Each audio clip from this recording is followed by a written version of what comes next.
ஆனால் அங்கே தீபம் ஏற்றப்பட்டதுக்கு ஆதாரம் இருக்கிறதா? இல்லாத ஒன்றை இன்றைக்கு ஏன் நீதிமன்றம் புகுத்த வேண்டும் என்பதுதான்.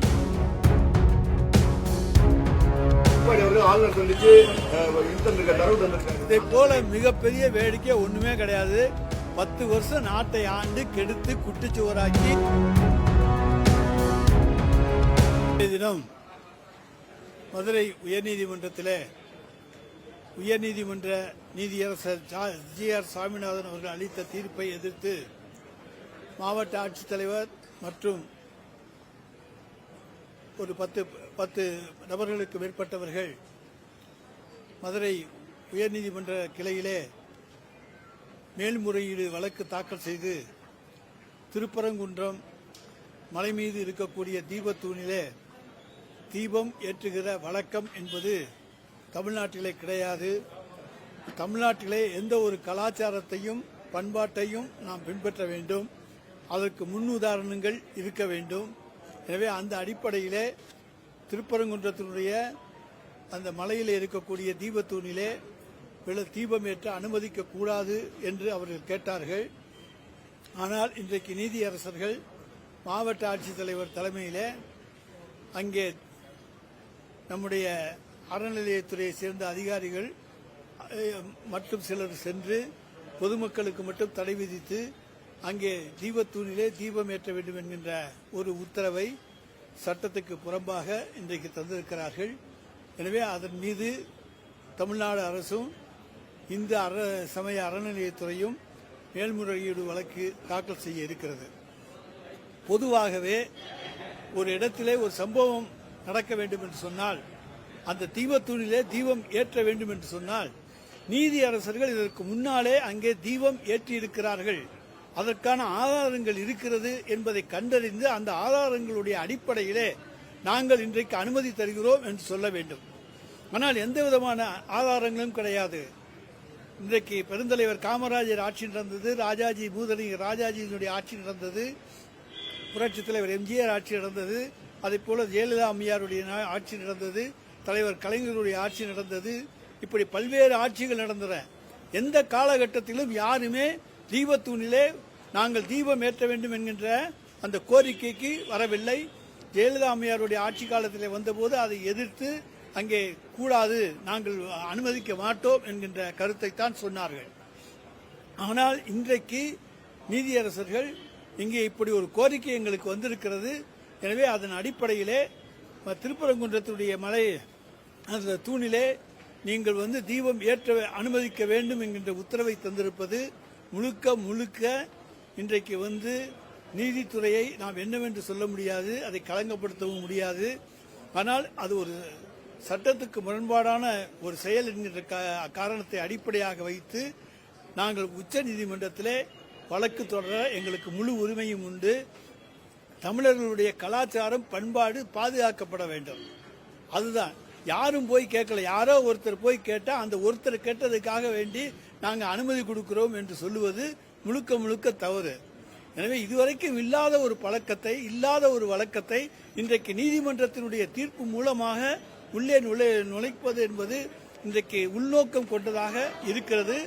எனவே அதை பொறுத்த வரைக்கும் நாங்கள் எங்களை பொறுத்த வரைக்கும் முழுக்க அது எதிர்ப்புக்கு உள்ளான ஒன்று, தமிழர்களுடைய உணர்வுகளுக்கு எதிரான ஒன்று என்பதை இங்கே நாங்கள் தெரிவித்துக் கொள்ள விரும்புகிறோம்.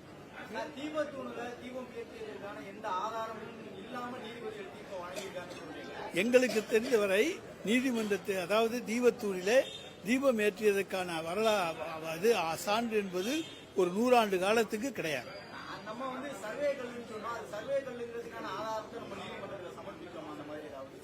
அது தீபத்தூணுங்கிறதுக்கு ஏதாச்சும் ஆதாரம் சமர்ப்பித்தாங்களா?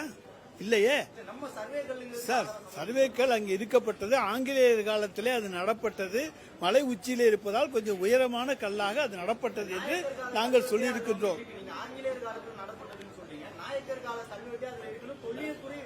நாயக்கர் காலத்திலையும் இருந்துட்டு போகுது, அதை பத்தி இல்ல. ஆனால் அங்கே தீபம் ஏற்றப்பட்டதுக்கு ஆதாரம் இருக்கிறதா?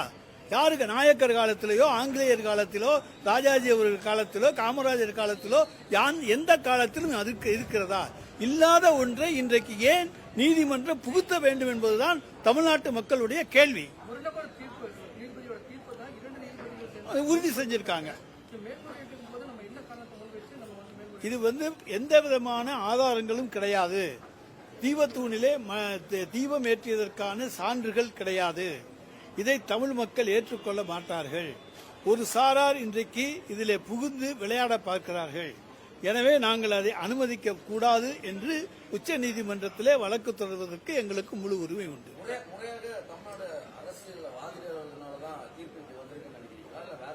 நாங்கள் தமிழ்நாடு அரசு எல்லா கருத்துக்களையும் எடுத்து வைத்து வாதாடி இருக்கிறது. ஒரு இடத்துல இந்த இடத்துல இதுதான் நடக்கணும்னா அந்த இடத்துல நடக்கும். சுடுகாடு இருக்கிறது, அங்கேதான் நம்ம பாடியை எரிக்க வேண்டும் என்று சொல்லி கிராமங்கள் வைத்திருந்தால் அந்த இடத்துல தான் போய் எடுப்பாங்க. அதுக்கு போல வேற எந்த இடத்துலையும் போய் எரிக்க மாட்டாங்க. அது போல பழக்க வழக்கங்கள் தான். எனவே அந்த பழக்க வழக்கத்தை மாற்றாதீர்கள். இதுவரை எந்த ஆதாரமும் இல்லாத ஒரு இடத்திலே எதற்காக இப்படி ஒரு தீர்ப்பை கொடுத்து தமிழ்நாட்டிலே ஒரு குழப்பத்தை உருவாக்க முயற்சிக்க வேண்டும் என்பதுதான் எங்களுடைய கேள்வி.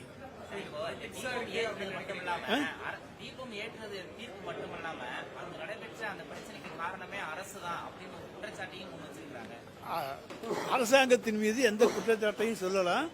ஆனால் அன்றைக்கு அரசாங்கம் தடுக்காவிட்டால் அங்கே போய் தீபம் ஏற்ற வேண்டிய சூழ்நிலை ஏற்பட்டிருக்கும்.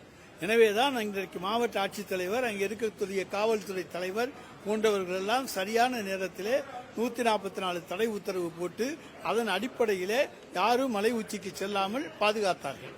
எனவே அந்த பாதுகாக்கின்ற உரிமை அரசுக்கு உண்டு. எனவே இதை அன்றைக்கு விட்டிருந்தால் அது தொடர்ந்து அது பழக்கமாக வந்திருக்கும். எனவே அது அந்த பழக்கம் வரக்கூடாது. இல்லாத ஒரு பழக்கத்தை புகுத்தாதீர்கள் என்பதுதான் எங்களுடைய கோரிக்கை. ஒரு நாள் 1 மணி நேரம் அந்த மலை உச்சியில தீபம் ஏற்றதனாலதான் அந்த மதக்கலவரம் உண்டாகும் அப்படின்னு நினைக்கிறது எந்த வகை நியாயம்? இல்லாத ஒன்றை கொண்டு வருவது என்ன நியாயம் அப்படி நீங்க கேளுங்க.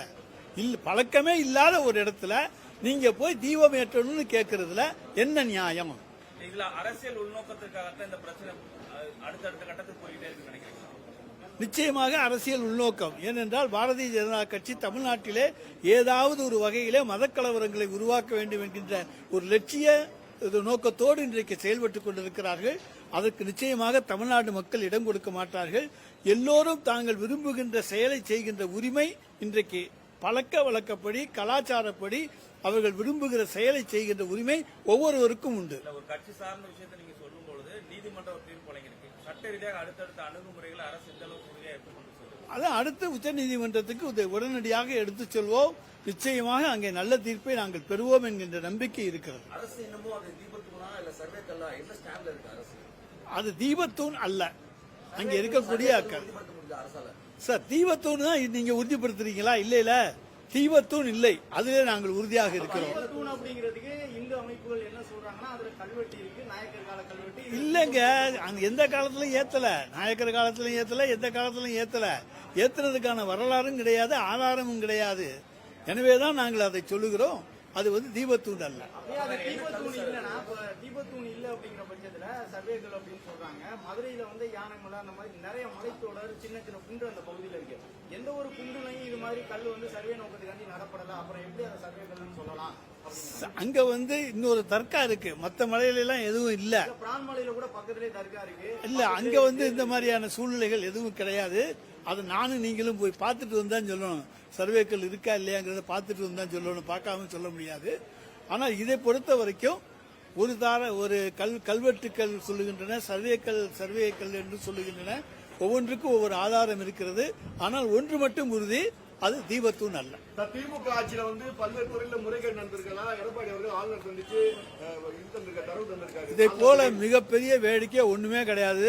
10 வருஷம் நாட்டை ஆண்டு கெடுத்து குட்டிச்சுவராக்கி லஞ்ச லாவண்யத்தை தலைவிரித்து ஆடவிட்ட இன்றைக்கு பல்வேறு அமைச்சர்கள் மீது நாங்கள் இன்றைக்கு வழக்குகள் தொடர்ந்திருக்கின்றோம். அவையெல்லாம் நிலுவையில் இருக்கின்றன. அதற்கெல்லாம் ஈடு கிடையாது. ஆனால் அப்படிப்பட்ட எடப்பாடி பழனிசாமி எங்கள் மீது குற்றம் சுமத்துவதை போன்ற வேடிக்கை வேறு எதுவுமே கிடையாது. நாங்கள் சுத்தமானவர்கள். எதையும் சந்திப்பதற்கு எந்த நேரத்திலும் நாங்கள் தயாராக இருக்கின்றோம். எந்த வழக்காக இருந்தாலும், எந்த ஈடி சோதனையாக இருந்தாலும், ஐடி சோதனையாக இருந்தாலும் சந்திப்பதற்கு தயாராக இருக்கு. 158 நாட்களா தூய்மை பணியாளர்கள் போராட்டம் நடத்துறாங்க. திமுகவுடைய தேர்தல் வாக்குறுதியை நிறைவேற்றுங்க, ஒப்பந்த பணியாளர்களுங்க 5 மாசமா வேலை இல்லாம கஷ்டப்படுறோன்னு இந்த அரசு இந்த விளிம்பு நிலை மக்களை கண்டுக்கலையா அப்படிங்கிற கேள்வியெல்லாம் கேட்கறாங்க. அவங்களுக்கு என்ன சார்? விளிம்பு நிலை மக்களுக்கும் தெளிவான தீர்ப்புகளை எங்களுடைய அரசு நிச்சயமாக உருவாக்கி தரும்.